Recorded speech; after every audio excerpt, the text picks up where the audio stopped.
لیارەکانی کۆتا هەفتەی کۆتا قۆناغی خولی پلە دووی کوردستان پەروەردەی پێشەنگ لەسەر یاریگەیانەی پیشەسازی لە شاری هەولێر پێشوازی لە هەڵەبجەی دووەم کرد. لانیوە یەکەم هەردوو تیپ بە ئاستێکی لەیەکۆ نووزیک دەردەکەوتن بە هەستیاریەوە یاریان دەکرد و چاوەڕوانی ئەنجامی دوو یاریەکەی دیکەشیان دەکرد. هەر بۆیە لەم جێمە هیچ گۆڵێک تۆمار نەکرا.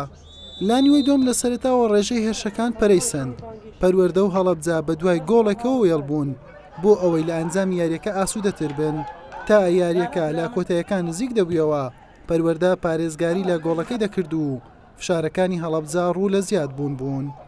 لە خولەکی 94 ڕاژان حەمەد لە هەڵەبجە بە کارتی سوور کرایە دەرەوە.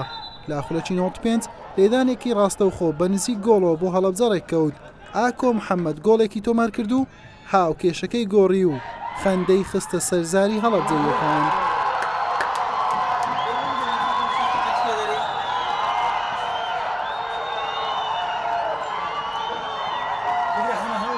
دواتر دوو یاریزانی هەڵەبجە بە کارتی سوور کرانە دەرەوە.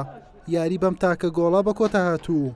هەڵەبجە گەڕایەوە خولی پلەیەک پەروەردەش بەدەست بەتاڵی یاریگای جێهێشت.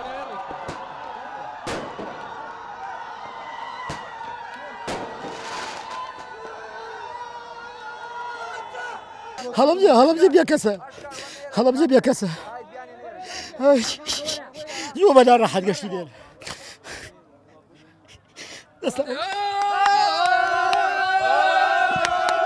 سپاس بۆ هەمووانی کە هاوکارمان بوون لەگەڵمان بوون.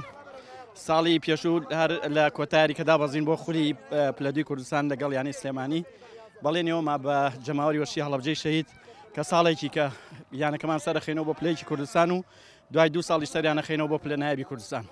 ئینشاڵڵا بەڵێن یەکەمان جێبەجێ کردووە. ئینشاءڵڵا بەڵێنی دۆمیش جێبەجێ ئەەکەین و وان بردنەوەش پێشکەشەکەین بەسەر جە بنەماڵی شەهیدان و 5,000 شەهیدی هەڵەبجە.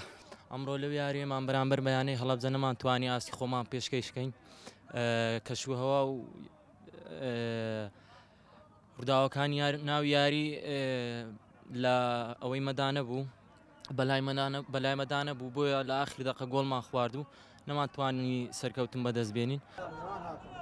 بەم شێوە یانی هەڵەبجە بە کۆکردنەوەی دەخاڵ بووە پاڵەوانی خولی پلە دوو هاوشانی تەناهی سەرکەوتن بۆ خولی پلەیەک. یانی بەختیاریش بە پلەی سێم یاری پاشکۆ بەرامبەر ڕواندز ئەنجام دەدات. یانەی پەروەردەش بە 8 خاڵ چووە خانەی چوارەم وەرزی داهاتوو لە خولی پلە دووی کوردستان یاری دەکات. حوسێن محەممەد کەناڵی پێام هەولێر.